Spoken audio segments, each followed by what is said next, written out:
9절까지의 말씀을 같이 한 절씩 교독하겠습니다.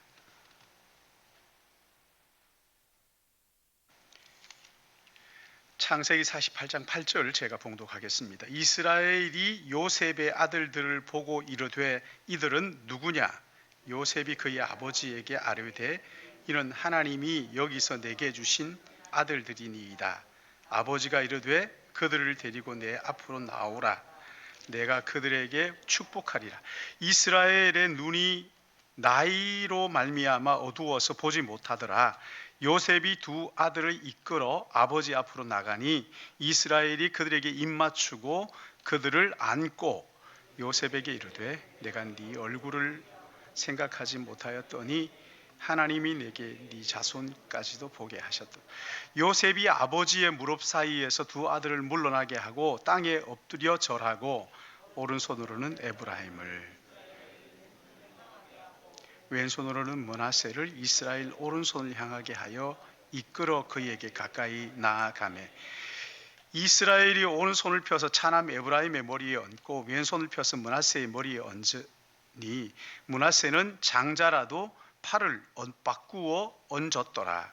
그가 요셉을 위하여 축복하여 이르되 내 조부 아브라함과 아버지 이삭이 섬기던 하나님, 나의 출생으로부터 지금까지 나를 기르신 하나님, 나를 모든 환난에서 건지신 여호와의 사자께서 이 아이들에게 복을 주시오며 이들로 내 이름과 내 조상 아브라함과 이삭의 이름으로 칭하게 하시오며 이들이 세상에서 번식되게 하시기를 원하나이다. 요셉이 그에게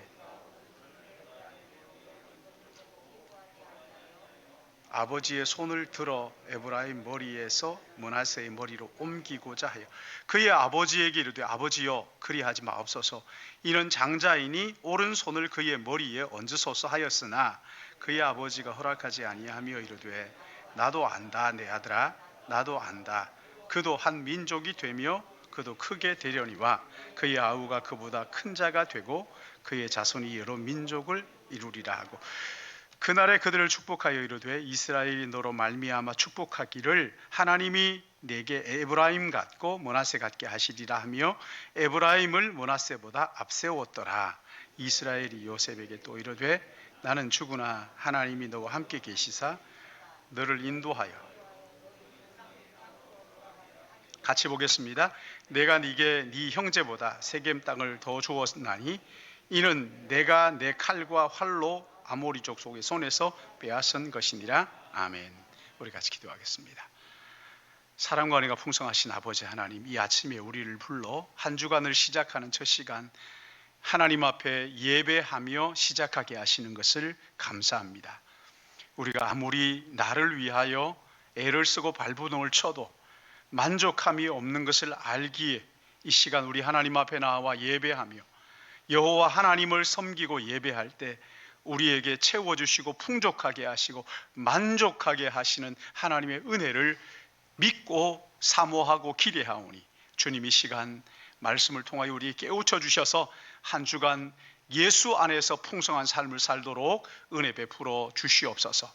말씀 앞에 섰습니다. 성령께서 친히 우리를 깨닫게 하여 주실 것을 간절히 바라오며 또한 말씀대로 실천할 수 있도록 우리에게 더 큰 은혜를 허락하여 주옵소서. 부족한 종 말씀 들고서 싸우니 우리 하나님 아버지의 말씀을 온전히 대언할 수 있도록 입술에 말씀의 파수꾼을 세우시고 마음과 생각을 성령이 주관해 주실 것을 믿사옵고 한 시간 주님 앞에 의탁하오며 거룩하신 예수님의 이름으로 기도드리옵나이다. 아멘.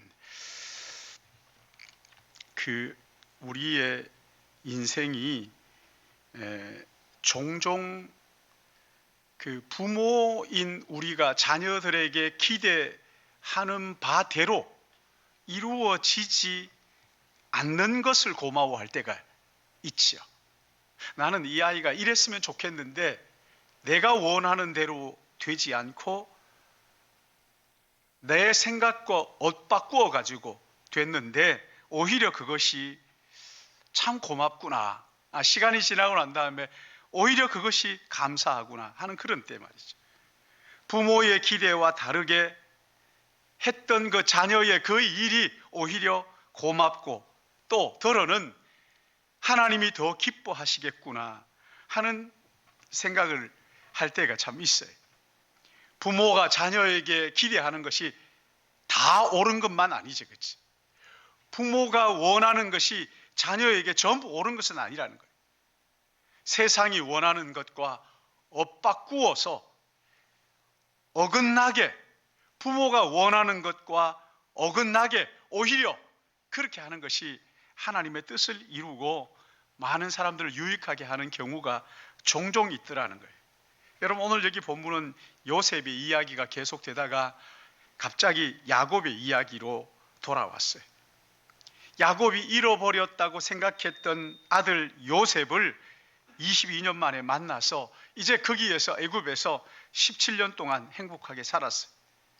그리고 들려오는 소문이 아버지 야곱이 병들어 죽게 되었다 하는 소문을 듣고 이제 시작하는 본문이 창세기 48장이에요.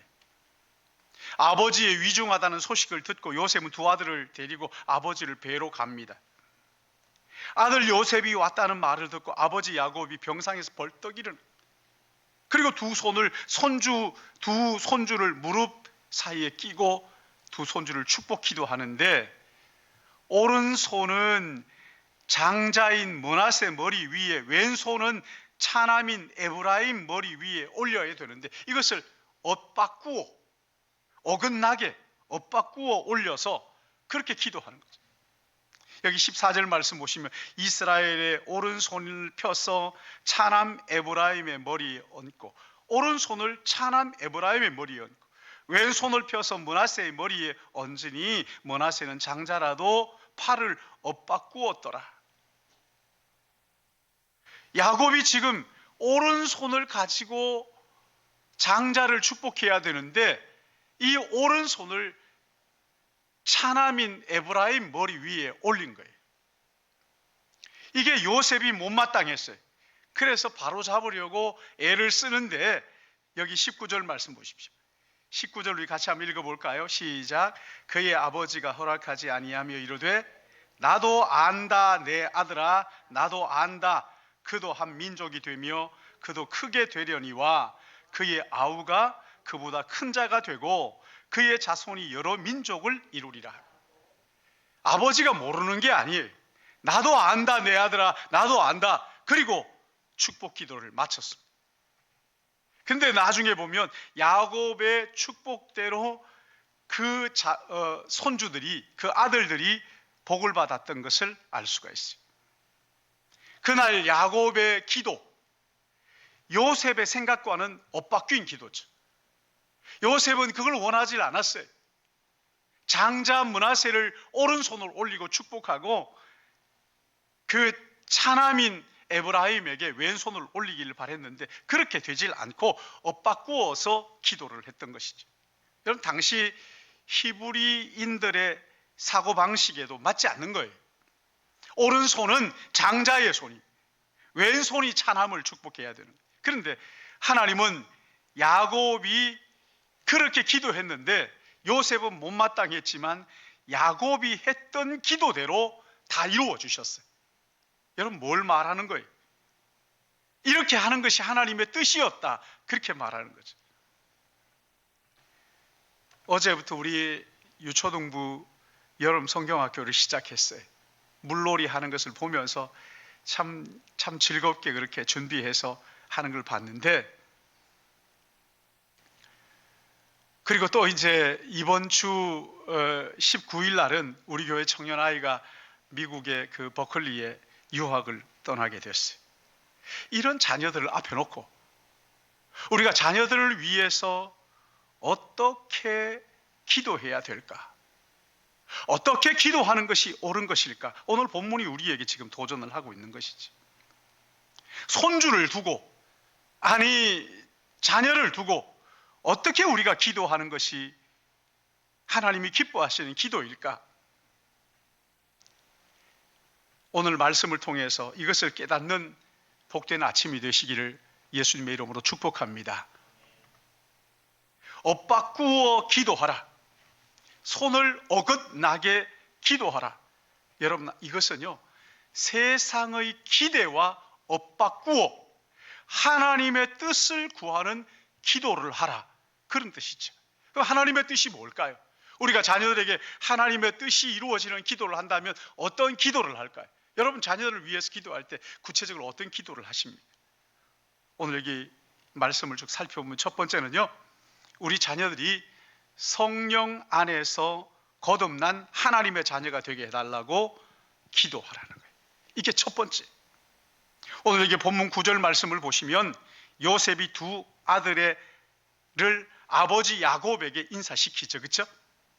이는 하나님이 여기서 내게 주신 아들들이니이다. 아버지가 가로되 그들을 데리고 앞으로 나오라.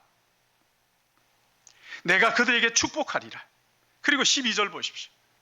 요셉이 아버지 무릎 사이에 두 아들을 물러나게 하고 땅에 엎드려 절하고 두 손주를 아버지의 무릎에 앉혔다가 물러나게 아버지 앞에 두고 이제 아버지의 손을 가지고 그 자녀들의 머리에 올리고 기도하는데, 여러분, 이 의식은 아버지 앞에 두 자녀를 두고 그 아버지가 손주들에게 머리에 손을 올리고 기도하는 이것은요, 양자를 입양하는 고대 근동에서 있었던 의식이에요. 고대 근동에서 종종 손주를 아들로 입양하는 이런 경우가 있었어요. 그리고 그 할아버지의 모든 재산을 그 손주에게 물려주는 거예요. 그래서 여기 5절 말씀을 보시면 야곱이 요셉에게 뭐라고 합니까? 내가 애굽에서 와서 내게 이르기 전에 애굽에서 네가 낳은 두 아들 에브라임과 므낫세는 누구의 것이라고요? 내 것이라. 르우벤과 시므온처럼, 르우벤과 시므온은 친아들이잖아요. 근데 그 시므온처럼 내 것이 될 것이라. 내 아들이다. 이렇게 하면 지금 입양 의식을 하고 있는 거예요. 에브라임 므낫세는 요셉의 아들이잖아요. 그리고 그에게는 손주입니다. 근데 큰아들 르우벤과 둘째 시므온처럼 내가 아들처럼 여길 것이다. 아들처럼 여길 것이다. 그리고는 입양 절차를 행하고 있는 거예요. 뿐만 아니라 나중에 보시면 이제 이 두 손주가 야곱의 아들의 권리를 누리는 것을 볼 수가 있어요. 왜 이렇게 하는 걸까요?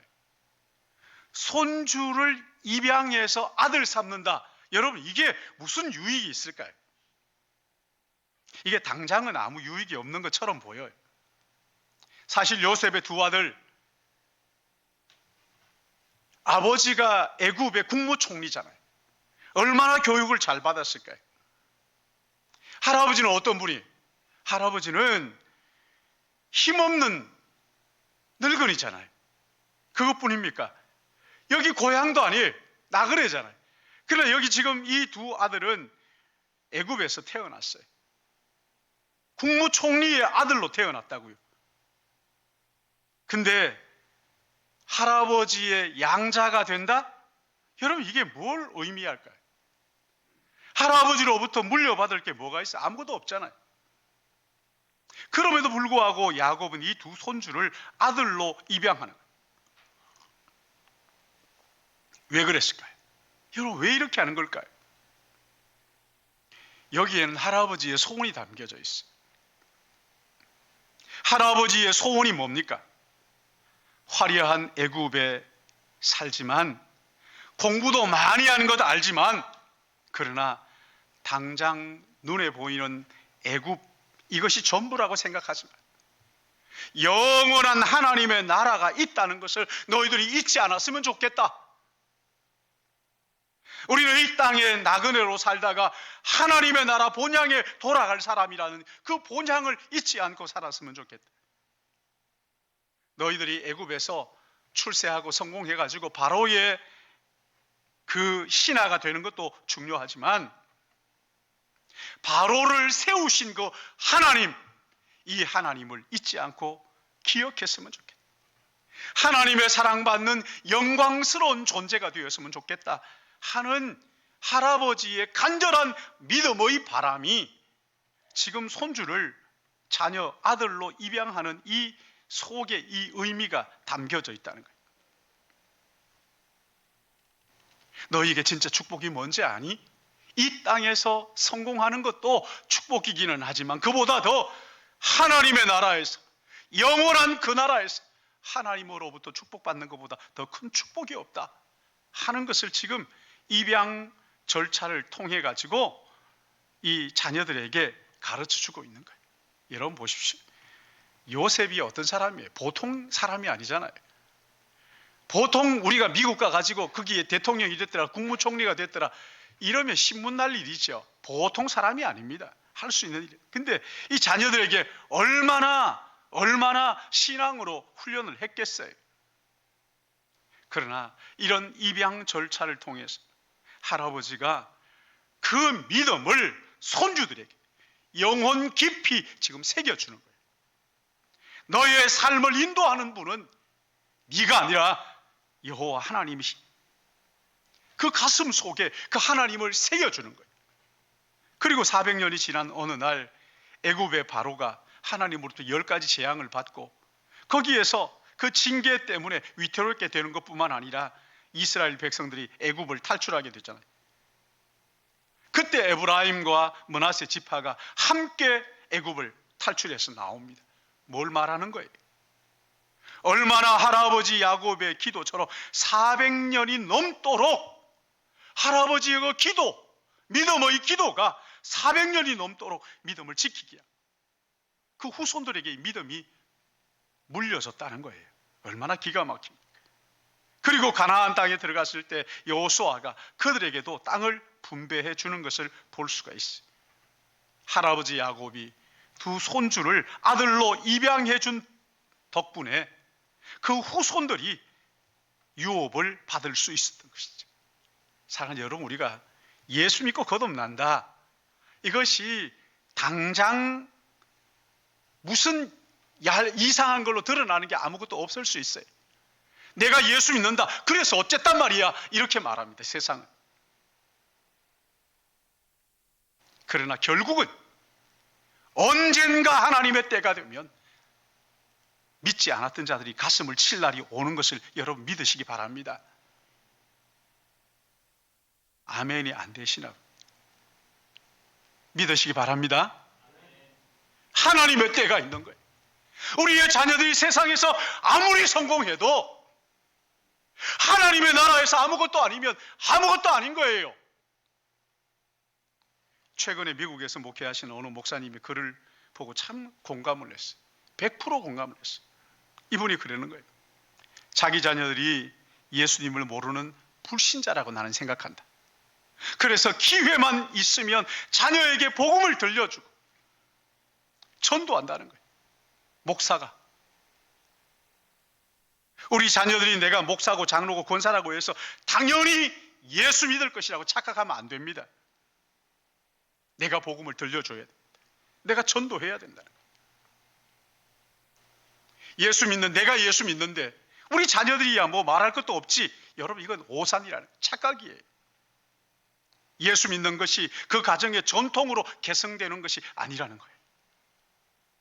예수 그리스도의 복음을 각자가 듣고 그 마음으로 믿어 성령으로 거듭나야 하나님의 자녀가 되는 거란 말이에요. 여러분, 이 진리가요 얼마나 많은 사람들의 가슴을 후벼 팠는지 몰라요. 엘리 제사장의 두 아들, 아버지가 제사장인데 그 두 아들이 얼마나 아버지의 마음을 고통스럽게 했어요. 그렇게 훌륭한 선지자 사무엘, 그 아들들 보세요. 아무도 예수 믿는 사람이 하나님을 믿지 않고 자기 마음대로 하는 유럽의 많은 교회들이 이 자녀의 문제를 가지고 가슴을 치며 골머리를 앓고 있어요. 아파하고 있어요. 우리 교회는 어떻습니까? 조국 교회는 어때요? 자녀들의 불신앙의 문제를 놓고 가슴 치면서 눈물 흘리는 부모들이 얼마나 많아요. 자녀들이 믿지 않는 것 때문에 어릴 때는 부모의 말을 좀 듣고 하다가 나이가 드니까 그렇지 않는 자녀들이 얼마나 많아요. 제가 아는 어느 목사님 자녀는 그러더라. 우리 아이가 그러는데 내가 독립하면 절대 교회에 가지 않겠다고, 예수 안 믿겠다고, 나는 지금은 어쩔 수 없지만 아버지 품을 떠나는 순간 나는 신앙생활 하지 않겠다. 여러분, 도대체 이게 얼마나 가슴 아픈 말이에요. 미국의 어느 목사님 아들은 트랜스젠더가 됐어요. 트랜스젠더가 돼가지고 아버지가 동성애는 죄라 그러니까 그 고발을 했어요. 교회는 그 아들을 출교해버렸어요. 여러분, 이게 얼마나 가슴 아픈 일이에요. 그런다고 해결이 됩니까? 부모가 신앙생활을 잘한다고 해서 자녀도 당연히 신앙생활을 잘할 것이라고 착각하면 안 됩니다. 부모가 이가 시리다고 신사과를 먹었다고 자녀들의 이빨이 시린 게 아니란 말이에요. 믿음은 전통이 아닙니다. 절대 전통으로 믿음이 이어지지 않습니다. 그럼 믿음이 어떻게 개성됩니까? 그들이 복음을 듣고, 그들이 들려주는 복음을 듣고 성령 안에서 거듭나야 하나님의 자녀가 되는 거예요. 복음을 듣지 못하고 거듭난 사람 세상에 아무도 없습니다. 성령으로 거듭나게 하지 않으면 신앙 계승이라는 것은 그림의 떡이라는 거예요. 그러기에 여러분, 우리는 성령의 도우심을 사모하면서 기회가 있을 때마다 이 자녀들에게 예수 그리스도의 복음을 들려주고 복음을 따라서 사는 모습을 보여주고, 그리고 이 자녀들이 우리의 삶을 통하여 복음으로 사는 것이 뭔지를 느끼도록 그렇게 해야 되는 거예요. 성령이 우리 안에 자녀들에게 역사하셔서 우리 자녀들이 영혼이 거듭나고 새로운 피조물이 되게 해달라고 여러분 간절하게 하나님 앞에 기도해야 된단 말이에요. 로마서 8장 15절 말씀 보시면 너희는 다시 무서워하는 종의 영을 받지 아니하고 양자의 영을 받았으므로 우리가 아빠 아버지라 부르짖느니라. 성령이 친히 우리 영과 더불어 우리가 하나님의 자녀인 것을 증언하시나니. 무슨 말입니까?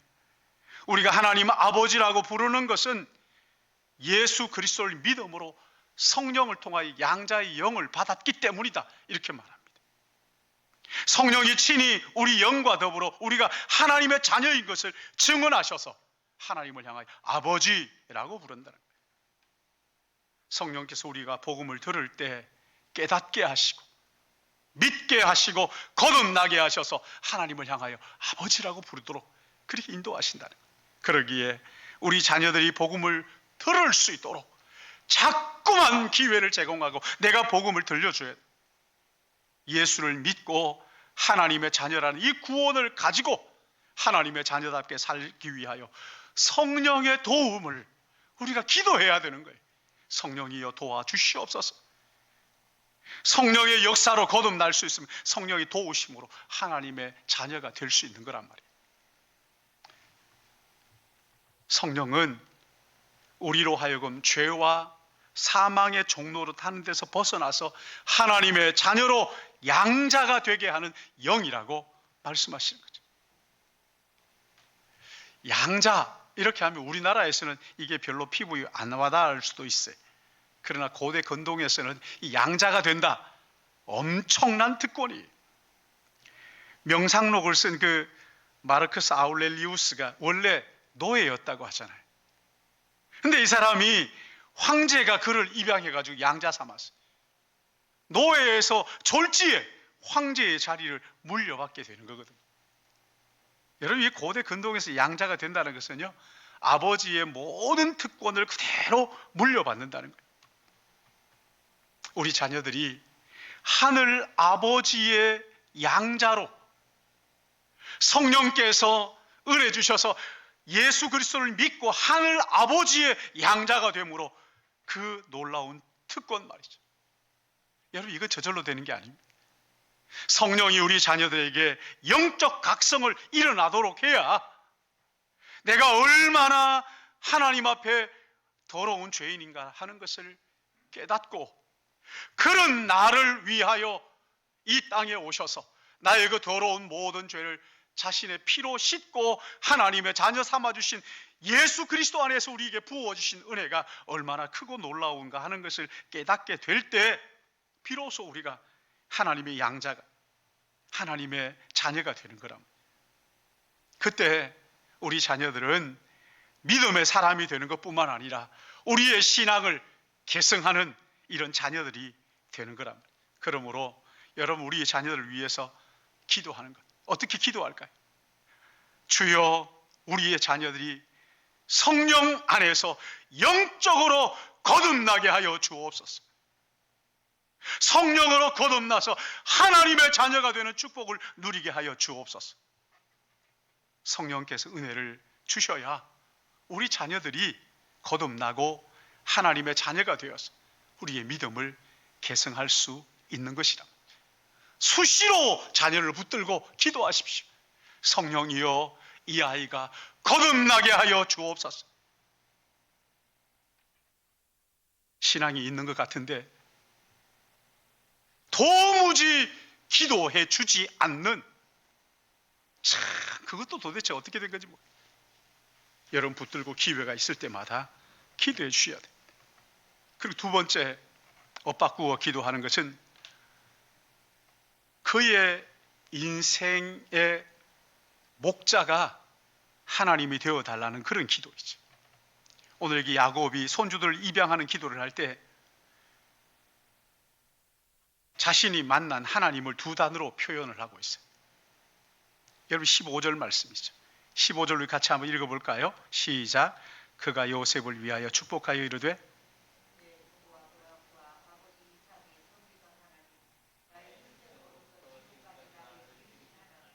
16절도 같이 봅니다. 시작. 나를 모든 환난에서 건지신 여호와의 사자께서 이 아이들에게 복을 주시오며 이들로 내 이름과 내 조상 아브라함과 이삭의 이름으로 칭하게 하시오며 이들이 세상에서 번식되게 하시기를 원하나이다.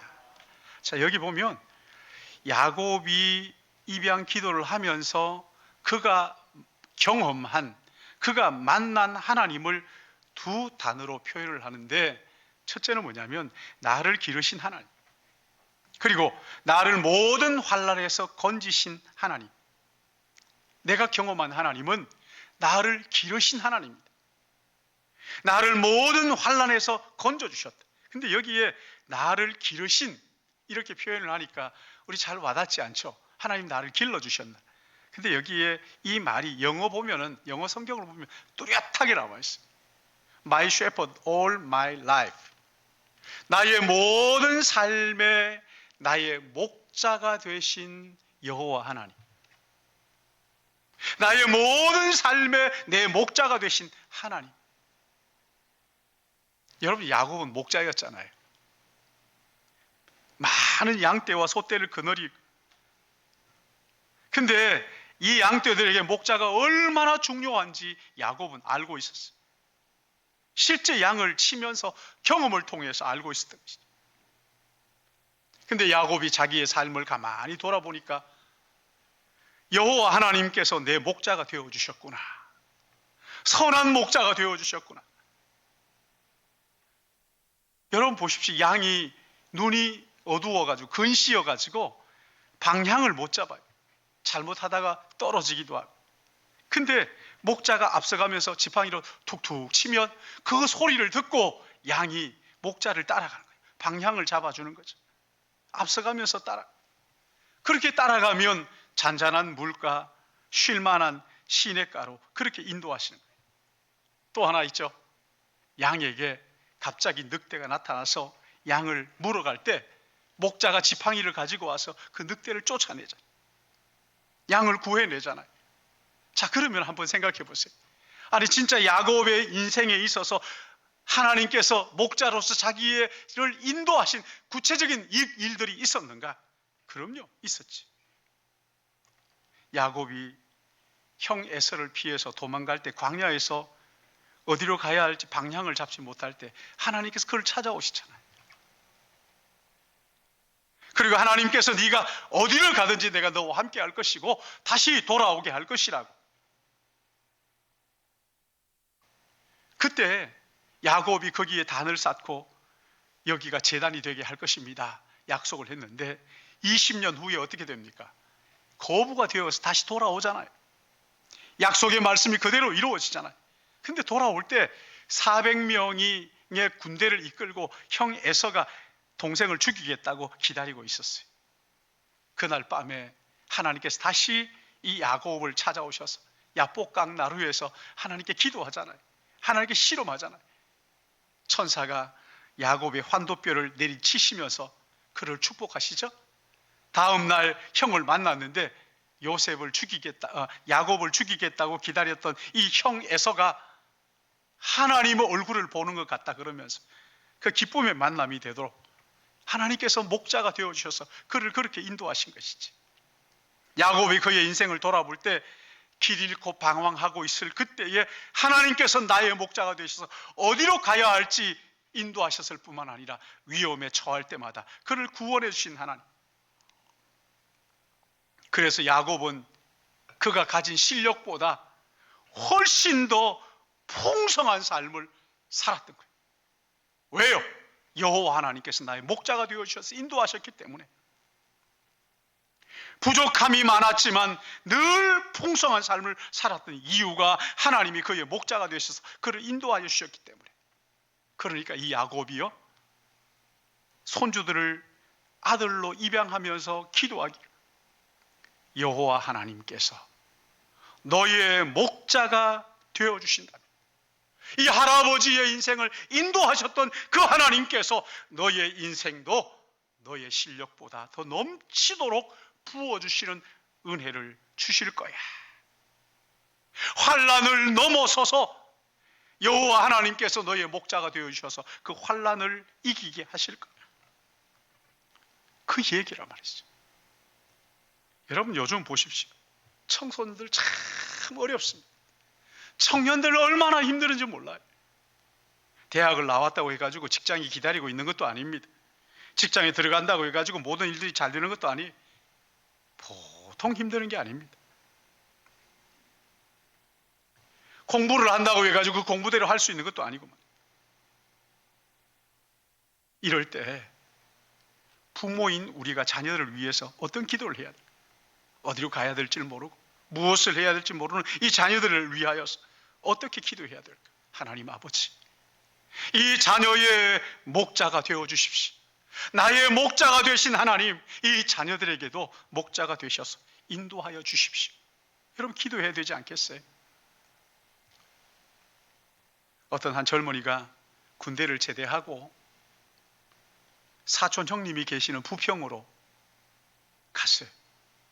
근데 뭘 해야 될지, 어떻게 해야 될지 앞이 너무 깜깜한 거예요. 암담한 거예요. 그래서 매일 저녁마다 그 앞에 있는 교회 지하 기도실에 불 킬 줄을 몰라가지고 깜깜한데 기어가다시피 들어가서 매일 가서 기도하는데, 그때 부른 찬송이 375장에 있어요. 나는 갈 길 모르니 주여 인도하소서. 어디 가야 좋을지 나를 인도하소서. 어디 가야 좋을지 나를 인도하소서. 아무것도 모르니 나를 도와주소서. 어찌해야 좋을지 나를 도와주소서. 힘도 없고 약하니 나를 도와주소서. 힘도 없고 약하니 나를 도와주소서. 여러분 이 찬송을 기도 삼고 매일 울면서 기도하고 찬송. 하나님 내 목자가 되어 주십시오. 하나님 나를 인도하여 주십시오. 내가 어디 가야 좋을지 모르겠습니다. 그리고 신학을 공부하고 목사가 됐는데 그 청년이 바로 저예요. 하나도 놀라지 않는데. 사랑하는 여러분, 하나님이 우리의 목자가 되셔서 인도하실 때 우리의 믿음을 자녀들에게 계승하게 될 줄로 믿으시기 바랍니다. 마지막으로 한 가지 더 있습니다. 여기 업 바꾸어 기도하라 하는 것은 섬김의 삶을 살기 위해서 축복받는 인생이 되게 해달라고 기도하라는 거예요. 요셉이 아버지의 손에서 업 바뀌는 걸 보고 바로 잡으려고 하잖아요. 19절에 어떻게 합니까? 그의 아버지가 허락하지 아니하며 이르되 나도 안다 내 아들아 나도 안다. 20절에 보시면 에브라임을 므낫세보다 앞세웠더라. 여러분 이 창세기를 가만히 보시면요, 일관되게 장남이 아니라 차남을 선택하는 하나님을 보여주고 있어요. 여러분 보세요. 가인과 아벨 중에 누구를 선택하셔요? 아벨 선택하시죠. 이스마엘과 이삭 중에 하나님 누구를 선택하셨어요? 에서와 야곱 중에 하나님 누구를 선택하셨어요? 야곱이 12아들 가운데 네 번째인 유다를 장자로 세우시고 축복하시잖아요. 왜 이렇게 하시는 걸까? 아니, 하나님은 장자를 그렇게 미워하시는 거예요? 마지를 그렇게 미워하시는 겁니까? 절대 그런 거 아니죠. 그렇죠? 왜 그렇게 하시는 거예요? 하나님은 사람의 뜻과 하나님의 뜻은 사람의 뜻과 다르다는 거예요. 아무리 사람이 계획해도 결국 하나님의 뜻이 이루어진다 하는 것을 보여주는 거란 말이에요. 이걸 가지고 하나님은 차남을 더 좋아하셔. 여러분, 그건 믿음이 아닙니다. 그거는 무식이 무지예요. 그렇게 말하면 안 됩니다. 하나님의 뜻, 세상의 뜻과 같지 않다. 여러분, 세상은 권세, 자본, 힘과 능력 있는 사람, 약육강식의 질서가 통하는, 그러나 하나님의 나라는 그렇지 않다는 거예요. 약한 자를 들어서 강한 자를 부끄럽게 하시는 하나님의 은혜가 통치하시는 그 나라가 하나님의 나라라는 거예요. 힘이 없고 연약하고 강하지만 그러나 그를 들어서 강한 자를 부끄럽게 만드는, 섬기는 사람을 높여주시는 하나님. 창세기 12장 3절 말씀에도 보시면 하나님께서 아브라함에게 땅의 모든 민족으로 너로 말미암아 복을 받을 것이라 약속하시죠. 하나님은 아브라함을 축복하셔요. 그러나 그를 통해서 아브라함만 축복하시는 것이 아니라 아브라함을 통하여 모든 민족이 복을 받게 하시겠다. 마태복음 20장 28절 말씀 보시면 인자가 온 것은 섬김을 받으려 함이 아니라 도리어 섬기려 하고 자기의 목숨 많은 사람이 대속물로 주려 함이라. 그러기에 성도들에게 가장 큰 축복은 다른 사람을 섬기는, 다른 사람들을 섬기기 위해서 복을 받아야 된다. 다른 사람을 섬기기 위해서 잘 되어야 되는 거예요. 이것 가지고 또 잘 됐다고 막 자랑하고 안 됩니다. 하나님 우리에게 복을 주십니다. 목적이 분명합니다. 하나님 앞에 영광 돌리는 것과 다른 사람들을 유익하게 하고 복되게 하고, 그래서 이 사람들이 하나님 앞에 돌아와서 진정한 축복을 누리게 하기 위한 것이 하나님의 계획이란 말이에요. 그러므로 야곱의 이 엇박 꿈의 기도, 우리 자녀들을 위해서 기도할 때 하나님 아버지, 섬김의 삶을 위하여 복받는 인생이 되게 해달라고 기도하라. 여러분, 이것이 엇박귀임의 기도가 구약으로 끝나지 않습니다. 어느 날 이 땅에 전혀 그야말로 엇박긴 모습으로 오신 한 분이 계셨어요. 천지 만물을 지으신 창조주이시면서 갓난 아기 피조물로 이 땅에 오신 분, 영광의 보좌에 계신 분이지만 낮고 천한 말구유에 임하셨어요. 일찍이 아버지를 여기고 소년 가장으로 가족을 돌보시고 가장 낮은 자리에서 십자가를 지시고 돌아가셨어요. 여러분, 누굽니까? 우리 구주 예수 그리스도입니다. 그분이 마태복음에서 너희 중에 큰 자는 너희를 섬기는 자가 되어야 하리라. 누구든지 자기를 높이는 자는 낮아지고 누구든지 자기를 낮추는 자는 높아지리라. 여러분, 그러므로 우리 자녀들이 정말 영적 복을 받기 위해서, 다른 사람을 섬기기 위해서 복을 받게 해달라고 기도해야 하는 것이죠. 오는 금요일 19일 저녁이죠. 8시부터 우리 주변에 있는 4개 교회가 함께 모여서 은평교회에 모여서 기도회를 하기로 했습니다. 우리 자녀들을 위해서 기도할 때 우리가 어떤 기도를 해야 될까? 함께 모여서 말만 하지 말고 정말 좀 모여가지고 기도해보자. 우리 자녀들 때문에 주위의 사람들이 행복하게 해달라고, 복을 받게 해달라고. 여러분, 그래야 진짜 행복이거든. 요즘 휴가철이라고 휴가 가서 쉬어보잖아요. 여러분, 쉬니까 어때요? 집에 돌아오면 아이고 피곤하다 그러잖아요. 아무리 쉬어보세요. 왜 그런 겁니까? 이유가 뭐예요? 한 가지예요. 자기를 위해서, 나를 위해서 하기 때문에. 여러분, 휴가 기간에도 다른 사람들을 섬기는 삶을 한번 살아보시라고. 어떤 사람들은 선교 여행을 가가지고 선교지에서 휴가를 거기에서 다 보내는 거예요. 야, 너는 쉬어야 되는데 이게 쉬는 겁니다. 이게 진짜 쉬는 겁니다. 참 얼마나 그런 젊은이들 보면요, 정말 가슴이 뜨거워지죠. 아무리 쉬어보세요. 우리에게 기쁨이 평안이 있나? 다른 사람들 섬길 때 비로소 진짜 평안이 있는 거예요. 사랑하는 여러분, 오는 19일 날 금요일 우리 교회는 철야 기도를 안 하기 때문에 그러는데 같이 8시부터 10시까지 우리 자녀들을 위해서 기도하십시다. 우리의 자녀들이 세상과 엇바뀐 그런 성령 안에서 거듭난 자녀가 되게 해 주십시오. 하나님께서 이들의 목자가 되어 주십시오. 섬기기 위해서 복받는 인생이 되게 하여 주셔서 이들을 통해서 하나님의 나라가 확장되고 많은 사람들이 유익을 얻는, 그래서 진정한 기쁨과 행복이 우리의 마음에서 흘러 넘치는 놀라운 은혜가 있기를 예수님의 이름으로 축복합니다. 하나님 아버지, 오늘 말씀을 통해서 우리에게 세상과 엇바뀐 기도, 성령 안에서 우리 자녀들이 예수 그리스도 인격적으로 만나 거듭나는 기도를 드리며, 또한 여호와 하나님이 우리의 참 목자가 되어주시기를 기도하며, 뿐만 아니라 우리 자녀들이 세상을 축복하는 자들로 축복의 통로로 쓰임받기 위하여 이 땅에서 하나님 축복받는 인생 살도록 우리 자녀들을 위해 기도할 때 야고보의 기도가 두 손주에게 이루어졌던 것처럼 우리 자녀들에게도 아름다운 믿음이 계승되고 주님 다시 오실 때 아멘 주 예수여 오시옵소서 하며 주님을 기쁨으로 영접하는 우리 모든 믿음의 권속들 되도록 은혜 주실 것을 간절히 바라옵고, 이 시간 순서를 따라 귀한 예물을 주께 드립니다. 예비한 손길을 축복하시고 아버지 하나님 우리의 인생을 다 받아주시고 주의 은혜로 우리의 실력보다 또 넘치게 채워주실 것을 간절히 바라옵고 거룩하신 구주 예수님의 이름으로 기도드리옵나이다. 아멘.